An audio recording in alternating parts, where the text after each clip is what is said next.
Welcome to Skika Uncover. This is a podcast where we are going to be speaking to artists and learning from their stories. We aim and we hope to uncover the truths and the lies behind building an entire livelihood while impacting the lives of other people through their art. And I am super, super excited because the guest that I am going to be speaking to on this episode is Lisa Oduor-Noah. She is a singer, a songwriter, an all-rounded musician, and just such a kind and warm soul. Welcome to Skika Uncover. Thank you, Susan. How are you doing? Good to see you. I'm doing well. Good to see you. You talk the way you sing in the sense of really? It's healing. Even when you're talking, it's like calm. Mimi naongeanga na makelele from the get-go. It's nice. This is also because I had a gig yesterday. This is, Okay, you know that okay. thing for when you wake up and everyone's like, Ati, you pick up the phone and someone says, hey, is that you? Am I talking to Lisa? You're like, hey, you called my number. Yeah. Hello, who else would it be? Who else So would the it be? surprise is we have more lows in the morning. So, Yeah. But thank you. I'm going to take that. That should be something. Very, I'm going to very put that like a healing. note somewhere. Someone Please. said I speak like it's healing. Yeah. Amen. A healing calm voice. Hauna mambo mingi. Sina mabomigi, to Just be calm. honest. So welcome to our podcast, and I'm so happy that you're doing this. Thank you. And thank you to Skika as well. Yes. Such a pleasure to be here. And I'm happy that you're sharing your story. You are booked and busy at the moment. Guys, let me tell you, I called Lisa before we did this. She was like, Ata sahi, I'm just mentally preparing myself for the madness that is coming. You've been in so many different rehearsals. Mm-hmm. You have like 4 or 5 shows. Yeah, I think there's one, literally. So I've done yesterday. Yeah. Have another week of rehearsals. Then I'm off to Lamu for a little gig festival. Yay! And I come back and we do the hang on the 30th. That's our 90s throwback. You should be there. Don't miss the hang. And if you're a 90s kid, this is the party you come for. Yes. Okay? 90s, we're talking to some of the 80s, some of you. Some just of you. Gently. Some of you.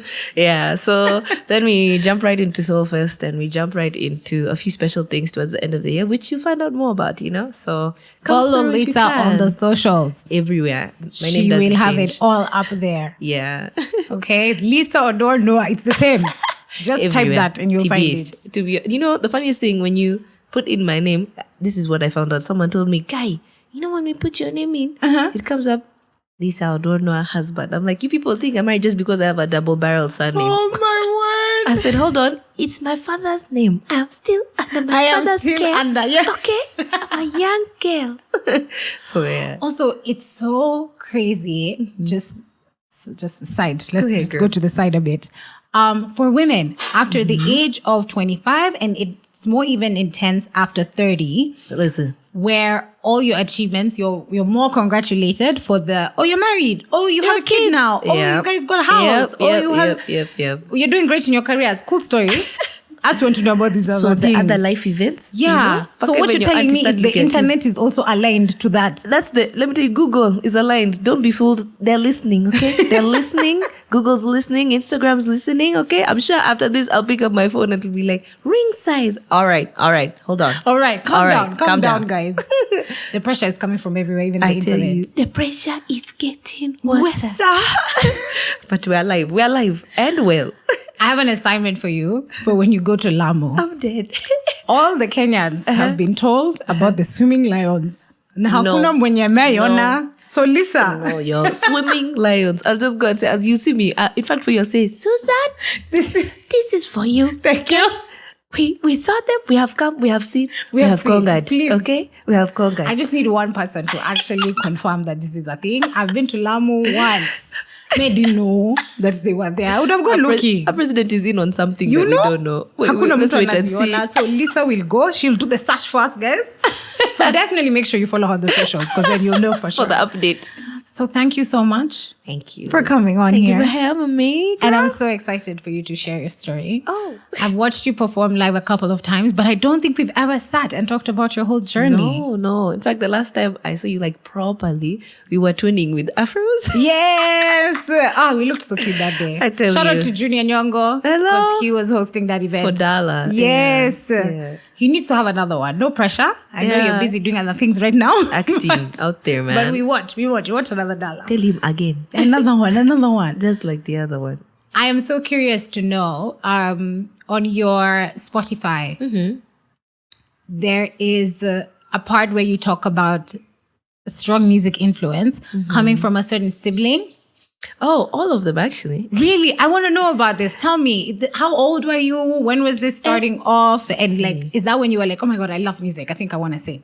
So I guess there's never not been music in our house. We were actually talking about this the other day with my siblings. Yeah. And we were saying how my parents, I don't know if they did it consciously. Yeah. But they subconsciously immersed us in so much music all the time. Wow. Whenever we had guests over, you'd always hear my mom saying, hey, John, have you heard this song? Let me go. And then you hear someone disappear. Then you hear chuk, chuk, chuk. Then it starts playing. Yes. And then you listen to 10 minutes of one song because such is Franco. Or every Christmas or New Year. But just that my mother, I learned ABBA songs because of how often they played. Oh, wow. Every New Year. Happy New Year. Yes. Happy New Year. And you're like, bruh. If I, like even now when Chiquitita plays somewhere, my brain just starts singing the lyrics and I'm like, don't do it. Don't do it. Stop. Don't do it. Yeah. So, and then you get a little older and we used to watch, I don't know if you guys remember, it's going to date me, but it's okay. Guys will calculate. There was a channel called STV where they used to bring music after they brought cartoons. Yes. And then after that, this is before the beat even came in. Yes. You used to watch cartoons like that. Teenage Mutant Ninja Turtles and things. Saturday morning. Yeah, music afterwards. You're right, exactly. And then we had the beat came in. So with my siblings, even before that, my mom, when she'd travel for work, my siblings would ask for music.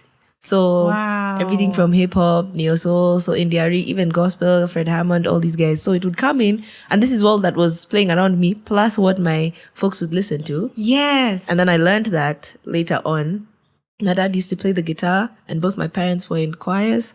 And so their love for music, like even without having known, just permeated into all of us. Through and through. Yeah. So we used to sing with my siblings, like dance with my siblings at home. So it feels like music has, it's like, you know how kids have like a memento? Yes. Or like a teddy bear that you keep with you? Yeah. Yeah, that's what it's felt like, a warm blanket that I've kept with me. The one I know will always keep me warm.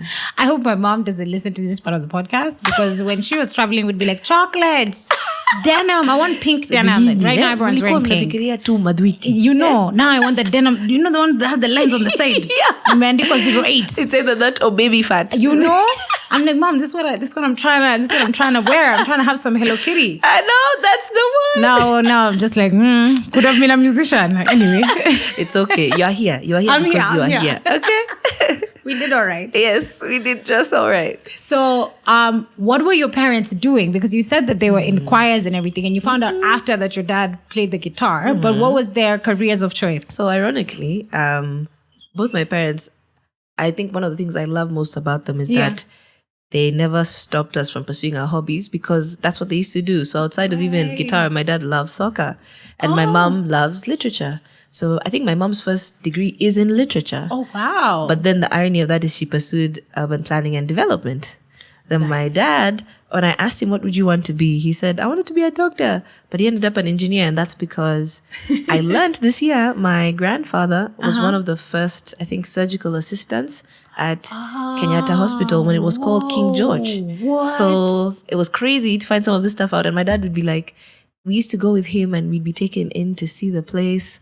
And I was like, bruh, you're like a maverick. What the heck? I'm trying to do this. Yeah. And then ironically as well, I have my firstborn sister. She's an amazing doctor dentist and she was a photographer, a really incredible film and photography person. Oh my Then my other word. sister used to be in drama.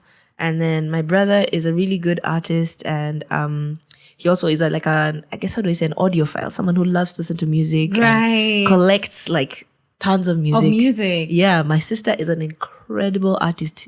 But she's also like super brilliant. So she's into policy making.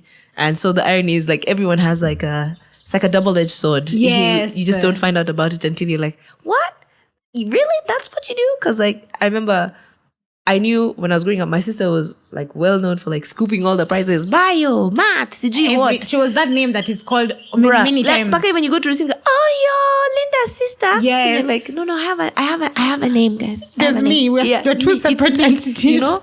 And then, ironically, like I remember one of her last projects was she did Craterlic and she did with chalk pastel. Wow. And we were like, what? So, and she's just there over the table. So like it's kind of like, again, like, I don't know if it's that my parents knew, but they pursued their careers because they're still passionate about those things. Yeah. But they also allowed us to also see that we have a love for art and culture and music. So it gets just seeped all the way down. It's so interesting. It's making me think nature versus nurture, like whether we actually inherit more. Yeah. Like genetically, if you do have parents that are inclined to the arts and they're very, very smart, then are you just genetically going to be the same? It could be, but I also think there's variation because I don't think like, my sisters might love to sing, but not all of them might have the same measure of the value they place on the talent or gift, Yeah. But it doesn't mean they can't enjoy it. That's another thing. That's the other thing. So I think everyone has their role to play. We were talking about this with someone the other day and I was like, I'm a musician, but that means I need people to listen. The people to listen need people to play or people to sing. True. And then also they might prefer, I want to see the visual stuff. Yes. Just like you're seeing now. Yes. So the people who will listen better as they see, others who will listen better when they can't see something. Right. So everyone has their role. We all need each other. Yes. Yeah. Also, when you just said it like as you're seeing now, the Luo accent was so strong in that sentence. You must let it come out sometimes. You must Can't let always it be out. prim and Also, it will proper. come out. It no, don't it care. must. It must. As a Kuyo speaking, I have been disrespected many a time mid-sentence where I'm like, that was not how I plan to pronounce that. You're like, literally. What? Did you say, hold on. Let me just take that back. Hold on. 1 minute, please. So I want to talk to you about your music. Yes. And I want you to look back since when you started, probably even that time when you were really young and there was music playing in the house. Do you have a recurring theme that comes out a lot? Because I was really enjoying your album and I loved how much Luo you have intentionally put in there. Thank you. I think growing up, one of the things is that my mom had, I guess what guys called an aya or a help who would speak to me in Luo. So even before I could speak English, that's what I knew to speak. Right. And then on top of that, for outside of just having Luo, I think I grew up around a lot of music. So I think where I kind of felt at home initially was like R&B. And then I had a little dose, like how you have the dropper for chemistry. Yes. A little dose of hip hop from my brother playing it in the house over and over. And then also a lot of dance music in the late 90s and 2000 was hip hop heavy. Yes, so you think of guys like Method Man, Redman, Wu-Tang, etc. So you're like, okay, cool. Yeah. But then I felt more at home in, I guess, Neo Soul with Indiari, Music Soul Child, Erica, all those guys, D'Angelo. Yes. Yeah. So when now it came to putting in Luo, I think it happened when Kato Change first just came and he was like, we met in Bapo. This is like several years later. Right. And he was like, do you want to write a song with me? And I said, okay, cool. So initially when I wrote Apara, it did not sound like what it sounds like now. Really? So, let me tell you, singers, songwriters, they workshop their songs. You probably send it to a couple of people. What does it sound like? Yeah. And then you might have a different, I remember like Charlie Puth, before he put out the song, Boy, he showed an original version and guys are like, how are those the same song? Yeah, even lyrics wise, but especially melody and beat wise. He was like, this is what it first sounded like. Revision, actual song. Then you haven't even added other producers who might add their own sauce, as we say, to it. So yeah, Luo for me it felt natural, kind of like the same way I enjoyed India, Ari and such. So that's why it makes me even more excited to see guys like Kina Okelo and Costa and hear more people infusing and guys like even A-Rosh. Yes. And the language Kwamerigi. you actually speak at home. Exactly. Because it's like, the concept of a bride saying something borrowed, something blue, something old, something new. Yes. Something borrowed, it's borrowed from your folks. True. Something new, you, depending on how well you speak it now. You add and for your the guys own. who don't. Yes. This is like, okay, cool. We've not had this around us more commonly. Yeah. And then like something old, this is predates all of us, For sure. who are now talking it more and singing more frequently. Yes. Yeah. So that's kind of what it was. It's and a lot of people also do it with music. When you sample something from before, you're borrowing something guys already know. So it makes people feel comfortable. Yeah. But then you're adding your twist to it. Yeah. So it makes them be like, okay, this is different. Kind of like it. Yeah. Or if you don't, that's also okay. Yeah. Yeah. I Something love you the know. familiarity that comes with sampling. Like, Yeah. when Burna Boy did Last Last, I knew it. when we all heard that song, Right. like just the beginning part, I was Yeah. like, what's happening? Everyone said, where's Tony? First Tony of all. is back. Right. Like what? With Burna Everyone Boy? stop. Hello. Everybody stop what they're doing. Right, exactly. Africa is the place for sure because she's here. She has come. Right. And even the royalties that she gets paid from Yep. the song, there was a Like whole 60%. conversation about that. Yeah. And I was just like, guys, Wisdom.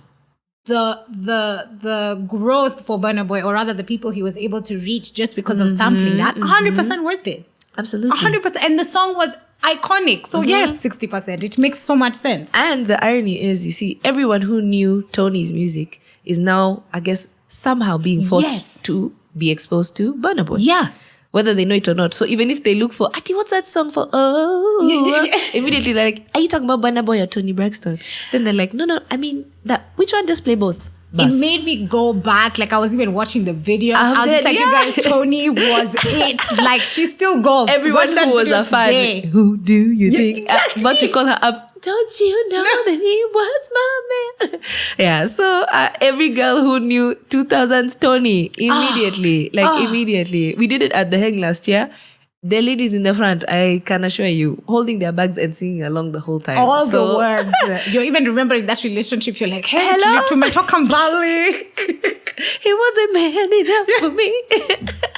You're like, wasn't man. You were also not woman enough. Yeah, whichever one of you it was, Then he said, Burna Boy said, let's redeem the song, okay? Please. We don't cuss. That's us. But then I said, let me just tell you now, I'm not sure what those lyrics mean. So someone please help me. So from what I understand from it, still like Tony, it's that breakup song. Last. Yeah. You're joking. It is a breakup song. Please. And he actually released, guys, sorry, allow my pop culture edumacate madness me to because flow right now. I'm sure I'm not the only one. After he broke up with Stefflon Don, and she did a like diss track kind of. Quisha. So this was like kind of his response. Oh my word. But then his response is now like this huge global hit. He said, you can diss me, but we don't carry last. He's like, I'm not the last one. Dude. Okay? So me in my head, Burna has never said this, but me in my head, Burna was like, whatever, going through his breakup, Right. probably on a plane back to Lagos or whatever. Right. And he listened to Tony Braxton and he was like, in fact, I'm going to respond. I am going to talk about this.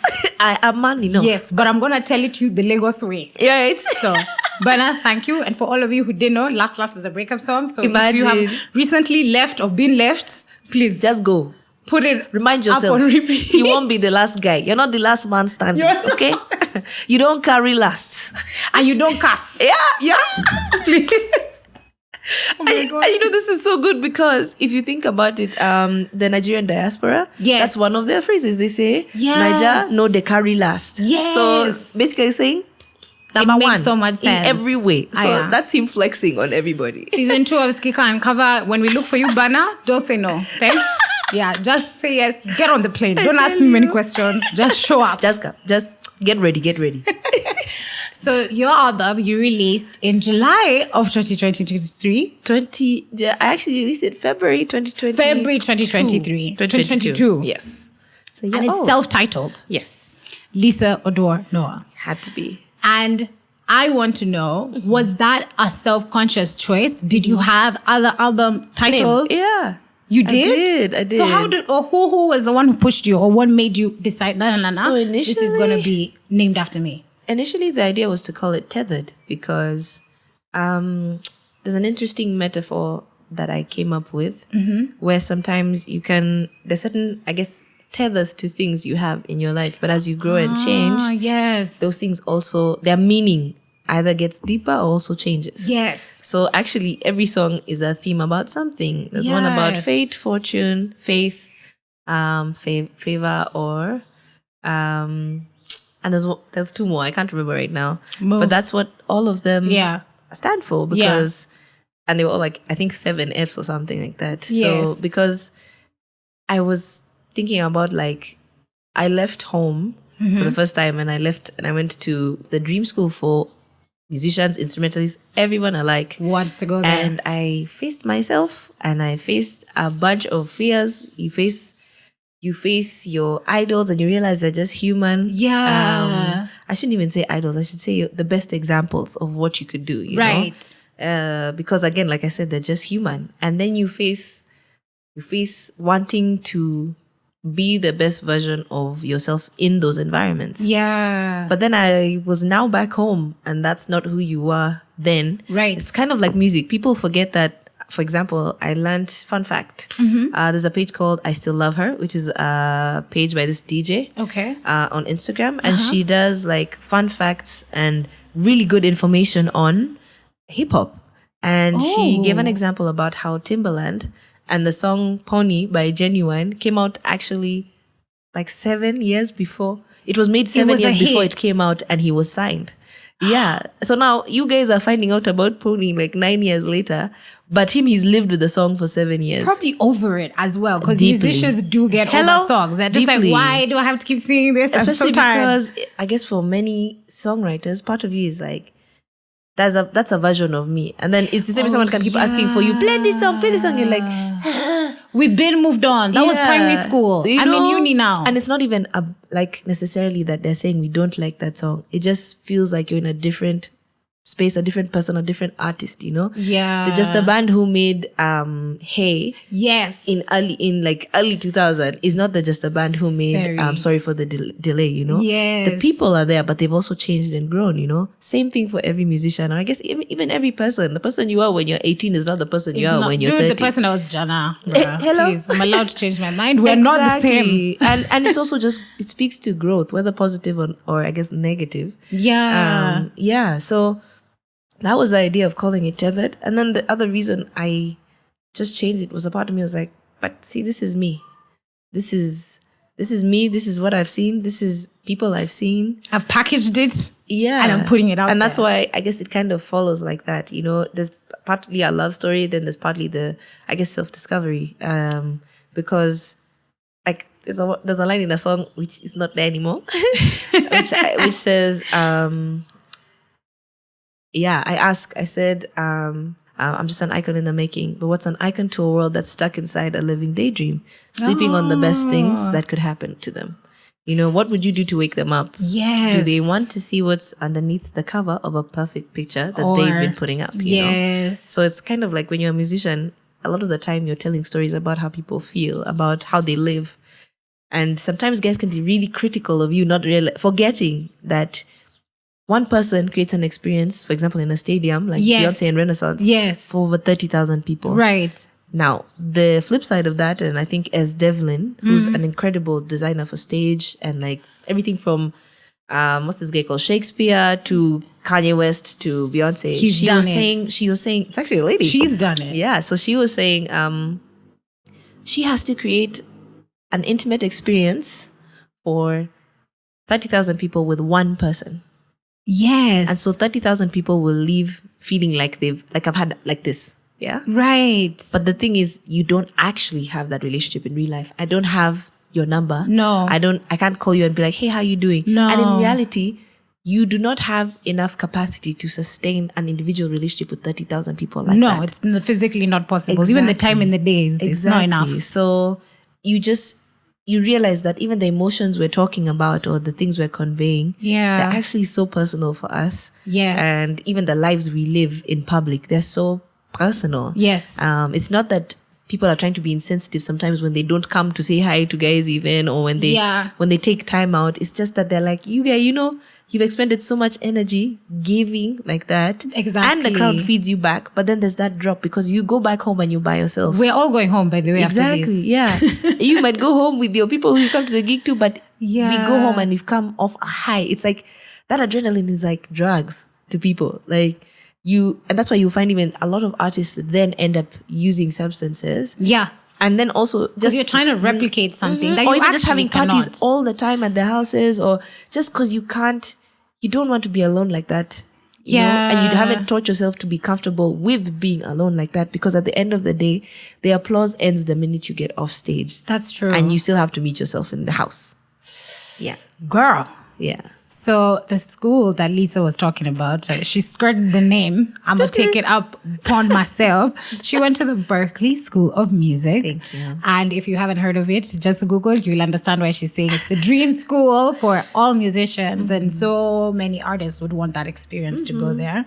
And dude, we're so proud of you as Kenya. Like with your flag, not only did you go, you came back and decided to struggle and suffer with us here. In the motherland. What did that guy say? Tough times? Tough times don't last. Tough people do. Exactly. Exactly. No, but in the album, you rap. You rap in the song Alive. Yeah. And I just kept listening to that part over and over and over again. I was completely obsessed. And the more I listened to it, I was hearing influences, just like we've talked about India Ree, but I heard Lauryn Hill a little bit and even Nazizi. Really? And I wanted to know if when it comes to female musicians that inspire you locally and internationally, at this now, not back then, at this now, who would you say is somebody that you're listening to and you're just like, oh my God, I'm trying to do something. I'm trying to do a sound. This is so interesting. That's like this. I don't know if it's do a sound, but maybe collaborate with. Oh yes. For instance, like there's a song that's Shoot your shot, come Lisa. out. They're listening. Said you see me, look at me. I am the captain now. So there's a song that's supposed to be coming out with Jerai. Oh, so that's gonna be interesting. Plugging. So excited. Yeah, so that's been fun. I really like her songwriting. She's an incredible singer, actually. Who else is there? I think people to look out for as well. Not just, I think the music is incredible. Not just look out for, but go listen if it's already there. Go listen, yeah. I'd say, there's Joki Karu. There is, I wish Mayonde would put out something new because we loved her music. She's nurturing right now. No. She's busy. Well, I'll tell you. But we're just saying, when you have time, she's incredible. Honor us. Absolutely incredible. Yeah. Who else? Especially because I love her songwriting. I think a lot of people don't realize how incredible of a songwriter Mayonde is. She is. As well as Joki, by the way. Yeah. Yeah. So, go listen to their music. Jerai. Polaris is also incredible. Who else is Shout there? out. Let me see. There's Meryl Page. Man.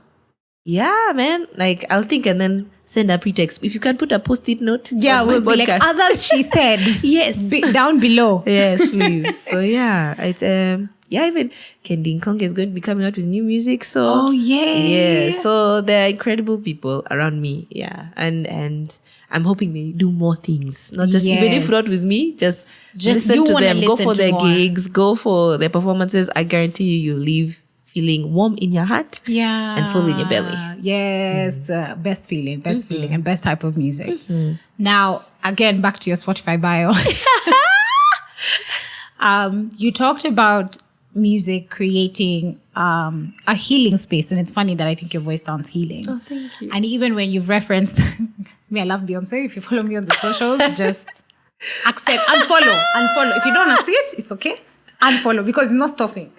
But a big thing I think with Renaissance, and she's been talking about it being like a gratitude tour and a gratitude album and just her enjoying herself was a lot of people are connecting because when you go to the concert, it's not just the Renaissance music, it's the music you've been listening did to. Every epoch, I guess. Since Destiny's Child. Yeah, days. and she even thanks them.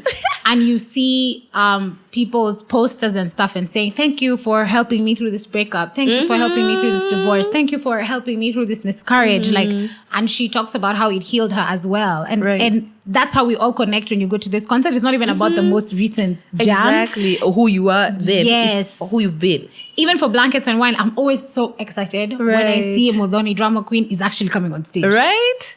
And not just being the proprietor, you know? Not running around and fixing everything. She's coming on stage and you can tell she has such a grand time. Yeah, like she's like, oh, I'm home now and I'm good. Right. And so I wanted to know whether music has been a sort of therapy for you and how has music healed you and helped you in your journey along? Oof. It's a loaded question. Very, very. Very. We are uncovering. We are uncovering. Said, pull it back. Yeah. Wow, I can answer that in so many ways. When I started writing music to heal, Oh, really? I have used music to take me through transitions in life. For Yeah. example, living here and going to Berkeley. Yes. I have, even just this year, like even a song like Malo on the album, Yeah. it's a prayer because COVID was crap, man. It was terrible. And awful. I don't think guys realize just how much of our career involves connection to people. Yeah. In as much as we write our songs in our bedrooms and we put them up somewhere, Yeah. it's a lot of how we're talking about how we've connected to or lost connection to or are commemorating connection with people. Yes. Like let me even a song from an ad. If I what's that song? There was a song by Cook which says, "You are the one." Yes. And he says, "You've been magic to food. You light up my mood. You are the one, mama. You are the remember one." that. Oh. That's a Coke ad. Yes. So you're not even probably thinking about Coke. You're like, "Wow, so nice, my mom," But it's Coke, It's so true. I'm even just thinking bambucha. Yeah, there you go. That. Yeah. Exactly. So for me, music has marked, I guess, many transitions in my life. Whether it's the first time I wrote music, I started singing in church. So it's not just healing. It's been like a friend. It's a friend who, when even I was telling this example to this interview I did. Let me say that again. I was given an example to an interviewer, and I told him there's a time it felt like I couldn't speak out even my prayers. Oh. And I used to journal. Right. And some of the things I journal were songs. Yes. And sometimes I find that even when I can't speak or even journal or even pray, I'll sing songs. Like, there's a hymn that's called "He Will Hold Me Fast," and that's are those tears? Ew. No, we're here for it. But it says, it's so simple. It says, "He will hold me fast. He will hold me fast. For my Savior loves me so. He will hold me fast." And for example, there's a month that I felt like I couldn't articulate anything. Yeah. And that's what I'd sing over and over. Over and over again. Because sometimes I think songs are the words we can't. Oh God. Don't worry, we're both crying. We can't articulate. Because where do they come from? Yes. They come from the parts of you that you can't put a name or a title to. Yes. The emotions that you can't articulate. You don't have the words yet at the time. It's so much and it's happening right there and then. And even sometimes afterwards. For example, I was telling someone, grief is like one wild emotion that you'll unpack for the rest of your life because it morphs. Sometimes it starts off as like, this is a terrible situation. Yeah. Then there's the grief that looks like it was terrible and it hurt, but I understand what it's teaching me. Yeah. Then there's the mourning, which looks like it hurts to lose this thing. Like Coldplay have a song called Everglow. Yeah. And it talks about friendship, you know? It's like, even as a shadow, you're still with me. Yeah. And I'm thankful for that, you know? Yes. So I don't think sometimes we realize how powerful music can be. Oh my God. In articulating joy. Things like that you can't. True joy or even loss or even just love. Like how many songs do you sing even in a day, whether on radio or something, which articulate how you feel about love? When you think of the person you love, when you think about your husband, what song do you hear in your head? It's usually a lot of Beyonce music. There you go. But of late, Plastic Off the Sofa. There you go. I completely understand where she was mentally when she wrote that. But I also think I lost my dad not too long ago, and you were talking about grief and loss, and I was just like, oh my God, the Grams Morgan song. Yeah. People Like You. Wow. And that song slaps completely different. Oh my God. And it slaps differently, sometimes even on different days. So sometimes I'll listen to it and I'll just be so happy because I'm just thinking about the happy memories and I'm like, oh, I'm so grateful that I had all this time with my dad. Right. Other times I'll listen to it and I'll just be like, wow, I can't do this. We're back again. Like machos. Yeah, like it's a fresh. Yes. Yeah. It's like it's just happened. Yeah. And even like these songs that can just describe different things. And I was thinking about Rihanna's song, because I want us to talk about this next. And Rihanna's song, Bitch Better Have My Money. I'm dead. That is the song. She said, reclaiming my time. You know? And I just felt like when she did release that song, I was probably an intern somewhere, probably still in uni. Prime. And you know, you're at that back. stage in your life where you're just like, kama iyo M-Pesa haijaingia on 31st. Leave Or me out of this. you know, Yeah. you're like, what am I doing here? You Immediately. enter that office with so much attitude. Right. Over there. Good morning. Hi. Yeah.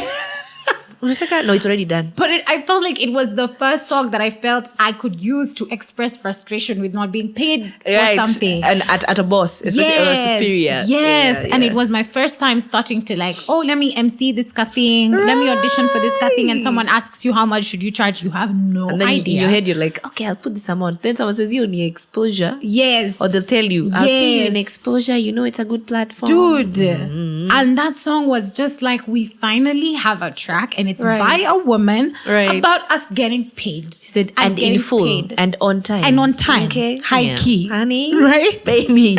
Run me my check. Okay. And you talked about COVID and how difficult that was. Yo. And for musicians in Africa, there is still not that much coming from royalties and coming from all these other side ways you should make money from your art.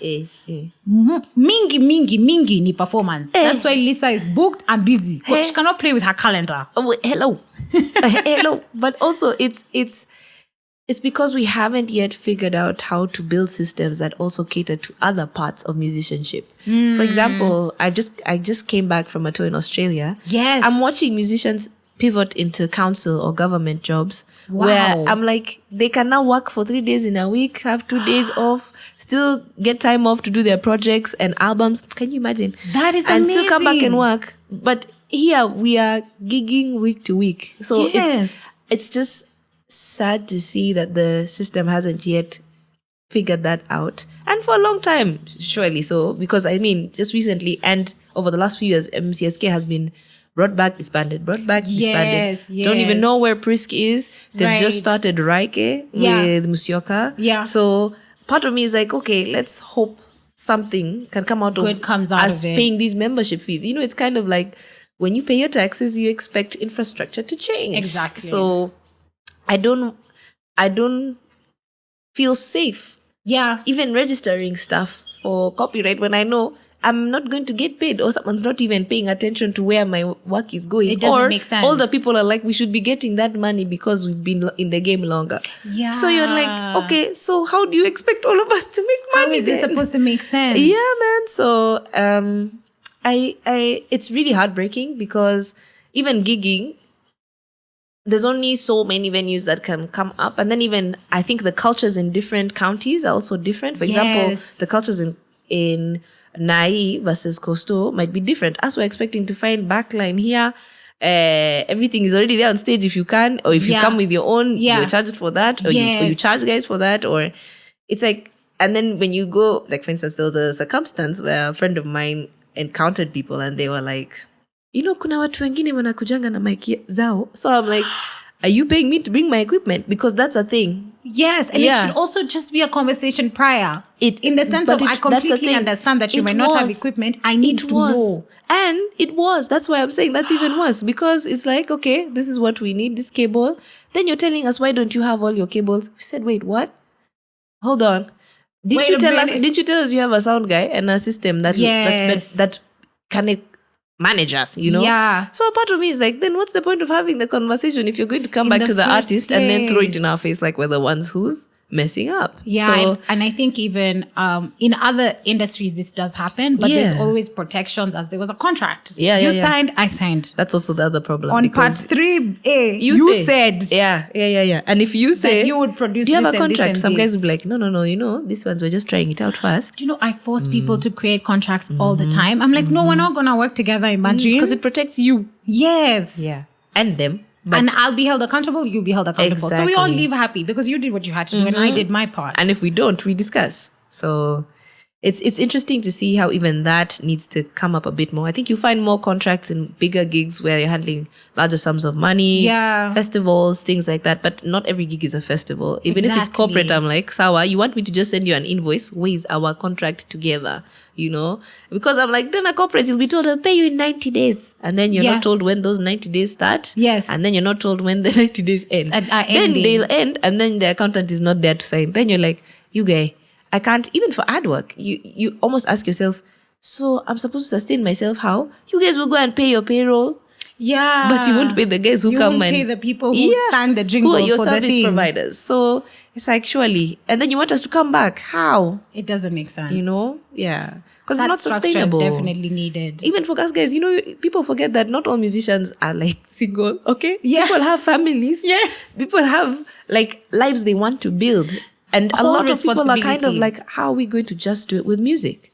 Yeah. You know? So it's a And big question. I'm happy that you talked about touring in Australia because I know you saw so much out there that was so eye-opening. When we talked on the phone, you talked about artists who we have no idea who they are globally. None. And they'll have a concert in their town and 4,000 people rock up. That's not just in Australia. That's even in somewhere like Brazil. Granted, they have an incredible sized population. The people are many. I was talking to a friend of mine who's in Brazil there now, and he was saying that they learn the artist songs and come to the shows to sing along, and they get frustrated when they don't know the lyrics. They're like, "Hiya, we don't know this one." What? I said, "Excuse me." That is so interesting. You're telling me guys come for your gig, knowing your music already, wanting to sing those songs, and then with music from before, they learn old Brazilian songs, and they come. And they almost know like all of them. Like they learn all the good ones. So if you're at a show and someone's playing, they probably know the music. Yes. Bruh, I said, for that chick who did that show where 4,000 people showed up, it wasn't at a festival where there's a lineup of many people. It was her own show. By herself? Yes, it was her own show. Ticketed. I said, you people, 4,000. This Nairobi of ours is enough. Yeah. Like, first of all, where are you going to put those 4,000 in one gig? Let me just ask you. That is amazing. Yeah. And they support her. They support her enough, as in you go watch her videos. You see guys singing and dancing, waving. Like, you're almost confused. You're like, Allah, see, we're not that far.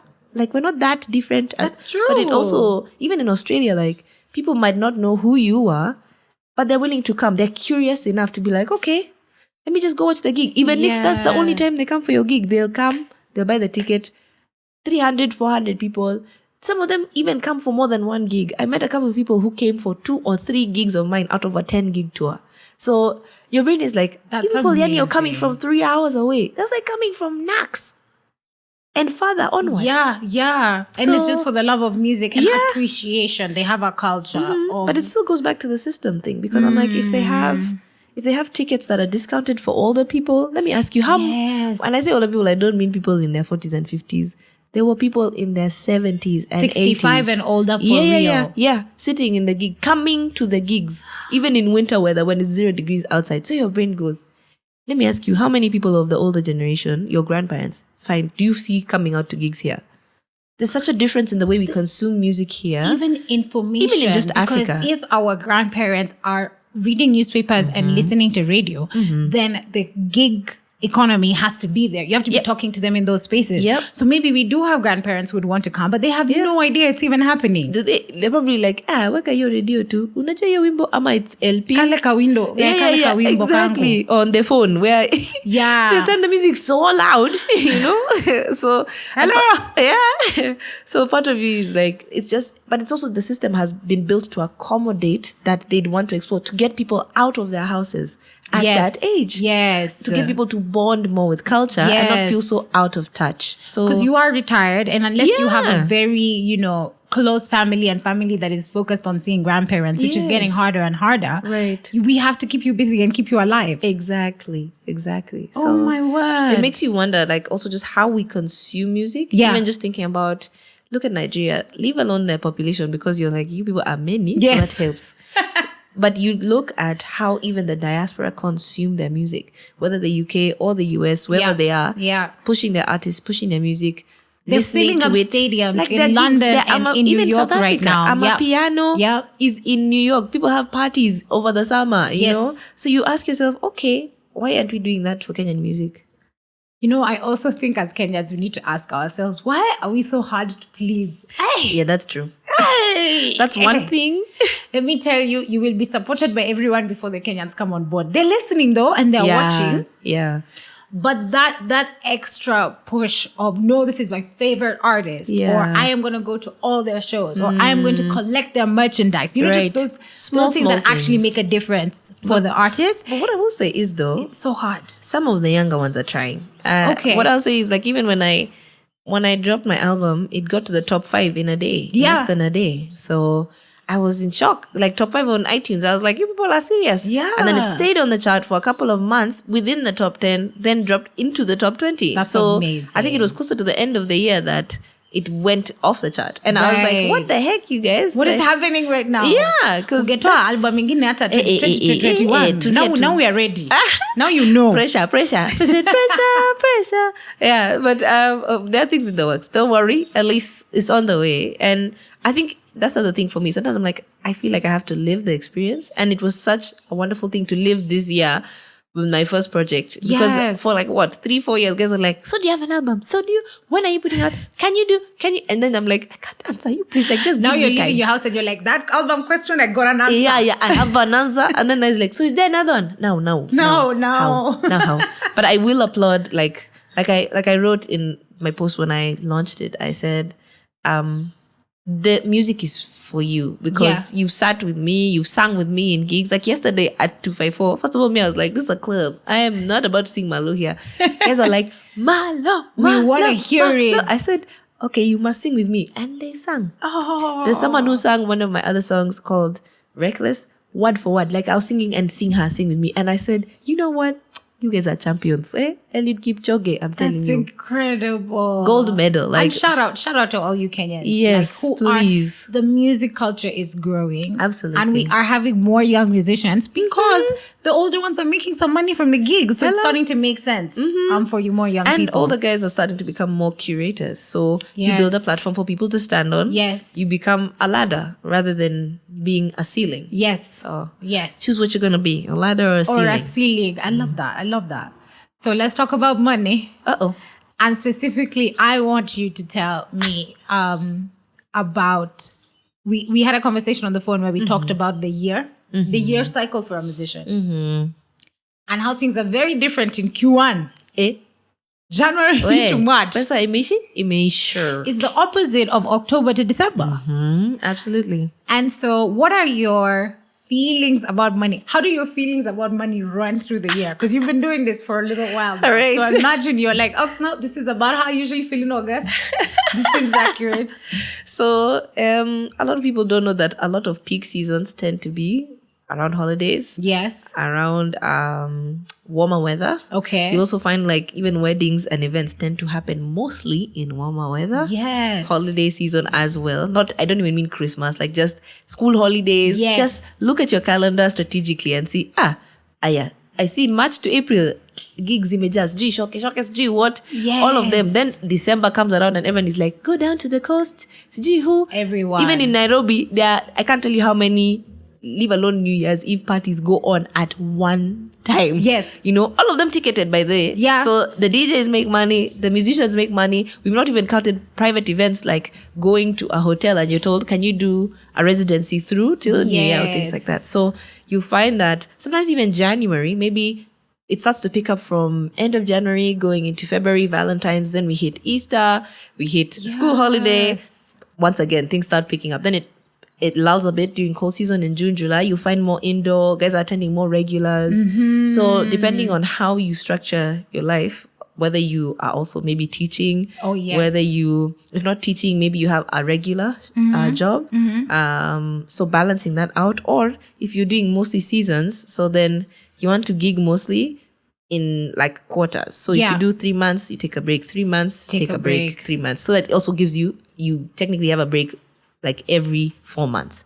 So that's what I was trying to do, because if I don't perform throughout January to March, or if I have like maybe 3 or 4, which is a slower time, Yes. I can teach. that gives me more capacity to have more students. Yes. But then when it starts getting like now September to December, like I've already told you, those are 4 big gigs which I have. Yeah. I have to cut back naturally. Because you have to rehearse and you also have to rest. And you also, can't like... Also just because it pulls a lot from you to try and balance everything, because every gig has a different demand, right? Yes. But the biggest demand they'll have of you is what you already do, the excellence that you come with to the table. Right. So when I'm not at 100%, and people, I guess it's harder to understand for vocalists, because they're like, oh, you've lost your voice. And they'll be like, it's okay.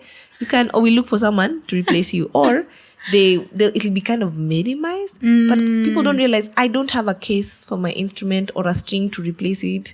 If it's being replaced, I'm going for surgery, you know? And like, there's no insurance for my voice unless maybe I'm in America or something. Yeah. Yeah. So, I mean, if JLo can insure her legs, surely I should be able to insure my voice, my throat, you know? So things like that, it's that delicate where the difference can be, case in point, like I said, how I sounded yesterday evening is not how I sounded today morning. Right. You know? So, and you might find later today evening will not be the way I sound tomorrow morning. Yeah. You're booked for a gig based on what guys have already seen. So if I come and say, hey, I've gotten a cough, technically I've breached the contract. Where? Kwisha. Yeah. So you see what I mean? So things, and I think even for musicians generally, I think I have this conversation with a bunch of musicians as well. We don't take care of ourselves the way you would maybe if you're in a corporate job. You know, you can schedule trips, you can schedule holidays, you take a break, you have 21 days of leave. Sometimes we're gigging almost every week, 3 days a week for people. Leave alone a vocalist. Now, instrumentalists. They will play time. For example, you play in Yashinsky's band, you play in June's band, you play in someone else's band. The 3 gigs are happening over the next 3 months. That means you have rehearsals of up to 2 to 3 hours every week. Every day. And that's almost every day. And that's with different people. So I can go from 9 to 12, leave 2 hours, 3 to 7. Someone else will book 5 hours. So that's how, like, guys don't realize how much it actually puts a demand on your body, one. Yeah. And then also if you don't sleep well, you don't eat well, you don't even have any sort of semblance of exercise, the body is counting a score. So outside of money, yes, how do you actually take care of yourself? And incorporate that into how you're going to be an effective, whether musician or participant in this experience for your audience, for your students. Yeah. So money and how you manage it, even for the guys who have families, like diapers are not cheap. Formula. They're not. You people, formula is over a G now, I think. And you've brought in such an interesting perspective of even taking care of yourself physically and what you're eating. It's like, so am I going to buy everything that I need for the baby? Or am I going to go to this fruit and veg shop and treat myself and buy that? Or am I going to pay for the gym membership? Because also the person for the gig is squeezing you. So you're being forced to make choices all the time. Add fuel, add Wi-Fi, because all of these also cater now into your business. Yes. Guys will be like, I don't see you posting a lot. You're like, I have to buy bundles. Yes. How much? Do you know what price of bundles are? It's not the one for 1 hour. No. I need to buy a bundle that lasts the month, or your own postpaid. Yeah. So accounting for all of these things, even transport. How much does the Uber cost to come to wherever I'm going? Yeah, exactly. Come and go, right? Yeah. If you have a car, I have servicing, insurance, things like that still factor, because we're still human, So it just looks different because your budget has to be balanced differently. Your scales are balanced slightly differently. Yeah, because we don't have necessarily the most consistent income because of those seasonal changes. Yes. I think you even require way more planning than somebody who has the ordinary, job set up. Yeah.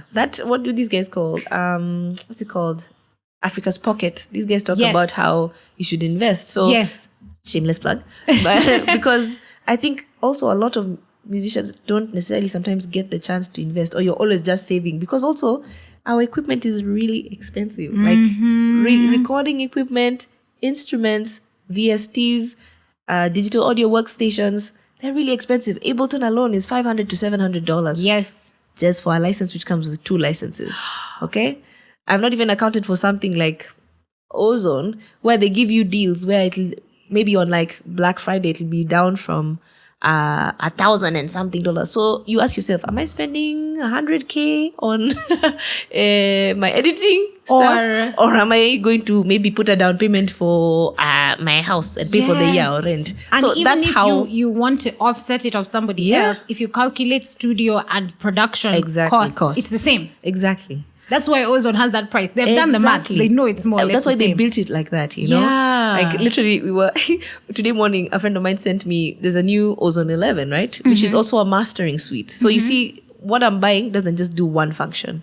They are multifunctional. So it's not just for me to edit or equalize or to do dynamic. There's mastering in that. So they're charging you for things that they figured out the same way we would do. You're not paying me just for my time or because I'm a musician. You're paying me because of how long it's taken me to learn how to be this good and why I do it this way. And why other people are like, put her there. Why they're plugging you is not just because they like my sound. They're like, okay, I enjoy the experience of having this musician there, of the way they'll sing me into my wedding, the way they'll sing at a birthday, the way their music works in my life. Yeah. So if you take that and even apply it to, now the technical side, that's what you're paying for. Yeah. How many hours someone has spent thinking about the guitar should be shaped this way. It should be, I want it to sound like this. I want this VST to do this. That's what you're paying for. That's why they cost that much money. So exactly. It's literally a balance of, okay, life, improving the same thing you guys would do if you had another career, like being an engineer. Job. I want to specialize in this even more and be the only kind of this person who does this. Same thing. Yeah, I think even with longevity in the industry, it's the person who shows up on time, the person that's polite, easy to professional, easy to work with. And that doesn't mean that you don't have to have standards. It's just that you communicate really well. You have a pretty strict regimen for yourself and for the members of your team because you know the end result that it will give you. Learn the material and you come aware, you're not coming in blind. And I feel like Lisa, who had just left Berkeley, and Lisa now probably even will be like, oh, I know where this person lives. I know how far they've come from. I know that this person carries this very heavy instrument. I know what they're feeling like at the beginning of rehearsal. Yeah. So I know. So the same way we always say school and work, when you're actually doing it, is so different. You learn so many new things. There is such a big growth. So when Lisa's rate card is not looking the same way it was looking in 2017. It shouldn't. Please understand. It should not. Just like it wouldn't for any other even career. Just for like adjusting to inflation and taxes, bruh. Yeah, like, exactly. I said, hello, this year, please. Like in 2020, you were touching the door and 1,000 bob is gone. Now in 2023, 1,500 if not 2 Gs. Oh yeah, honestly, easy. And then at the same time, I think if you just think about the experience, like for instance, even before I left, I already had gigging experience. I'd been singing BBs for Atemi and for Silayo, like for a couple of years, and directing choir. So I'm like, at that time, I was already being paid a certain amount. It cannot be almost 10 years later, and I'm still being paid the same amount. And we were talking about this with a friend of mine. We feel like sometimes in the arts, it feels more like this horizontal growth than meritocratic growth, and that makes it harder for you to define like this is how much I should be paid. Someone will say, "Hey, tutatafuta mtu mwingine." But you're paying me because I do this thing this way after this long. That's why I'm charging this much, and it's not because I'm demanding anything from you. But this is what you'd pay someone who, if they were in another career, you'd probably even be paying them more. That's true. Yeah. That's true. With the same amount of experience and everything, you would not even be questioning. Flinching. You would not be negotiating. Right. It doesn't make sense. But we're doing this podcast so that you guys can listen and we can get there one day. And we can all grow. And there's a question that I want to ask everybody, which is in an ideal world, what is the music industry you dream of here in the 254? What kind of setup and what does that look like to you? Royalties? Residuals. The big difference between the two. Describe the difference for those who don't understand. There's the royalties I can earn from my music. Then there's the one I earn from working on other people's projects. Do not just pay people for work for hire, because their creativity is on your record. That's true. And it will be played over and over again. It's why the actors were striking. That's what I'm saying. So residuals, royalties. So respect, man. Just for everyone. Like, don't discount me because I'm a singer and you might think I don't know what I'm talking about. I might actually know what I'm talking about. Exactly. I'd like to see more harmonious relationships between engineers and bands, between engineers and singers. which you've kind of had a conversation about with a few people. Yeah.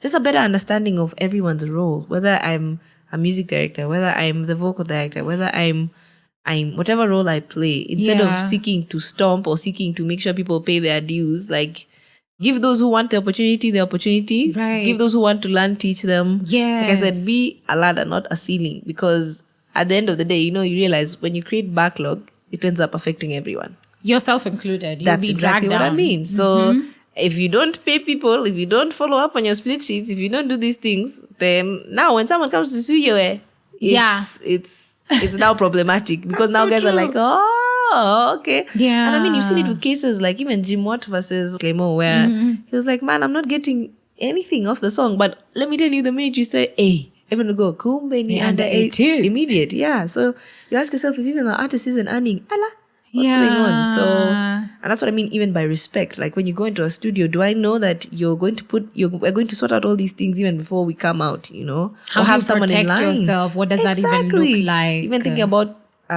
people to know more things about copyright infringement, or even how to protect their own. Like the other day, I learned about personality rights versus character rights. Yeah. One you can have via your alias, and people can speak to that alias. For example, someone like Crazy Kenna. Then there's the person who's actually Kenna.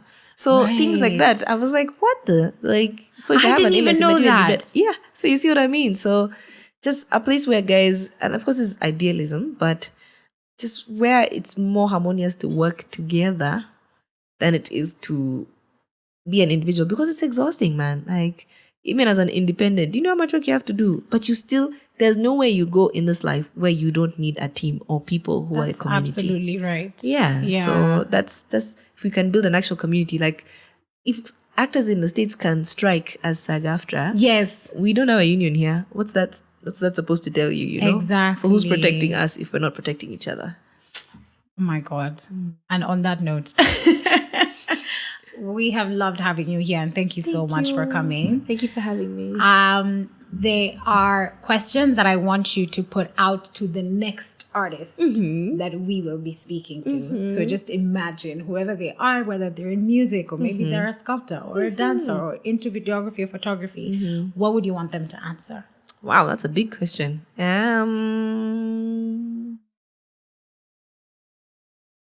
What brings you joy at the end of your day? What 3 things bring you joy at the end of each of your days? So when you speak to them, ask them, what things have brought you joy today so far?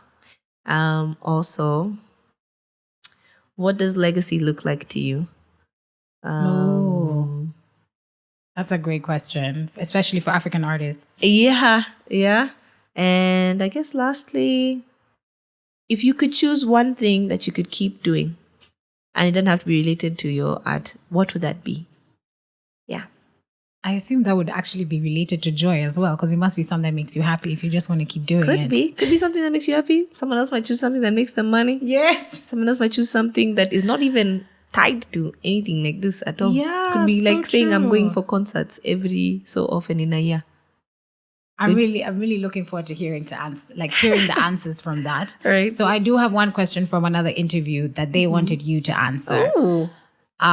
Which was industry related. If you could change something, like with a snap of your fingers, the music industry here, what would that thing be? How people interact with women, whether singers, oh yes, or performers or dancers, or even in recording studios, just your respect for them, and also how that feeds into also how, if let's say I'm working on set with a guy and they see someone encroaching on my space, how you then step in to protect her as well. Because, are you in a room full of guys and someone is talking some really nasty things about someone, even if you don't know them, it's just like, okay, why would you let that happen? Like, hey, don't talk about her like that. Like, whether you know her or not, or you've had an experience with her, don't talk about her like that in the space. The same thing we would do for a guy, Exactly. Yeah. I love that. Oh my God, that's such a great way to look at it, because female people in the arts industry, you're often outside at night, or you're working in a dark room, a dark studio, a dark recording room, and there's a lot of things that come with And there are a lot darkness. of unknown people who could be drunk Yes, or something, or just whatever stage that they're overconfident. in. Yeah. So Yeah. everyone should be there to protect anyone. Just the same way if someone ran in and grabbed a piece of equipment and ran out, Yeah, it's how like, you would Allah. act if that happened. Exactly. Should be how you'd act Can you imagine if someone came and tried to just dismantle that? We'd be like, hello. Everybody here would be up in arms. They probably would reach here and it's like, hello, we're shooting, first of all. Yeah. So, You would not go far. yeah. Trust you me. Not at all. Not at all. It's been incredible having you. Happy mama. And guys, go back to the beginning of the podcast and write down all the dates for all the gigs that she has mentioned. We all have to show up. I am Susan Joroge Awori. I have been your host for today, and you can find me on the socials at Sura Common everywhere. It's been Lisa Oduor-Noah on Skika Uncovered, and we will see you on the next episode.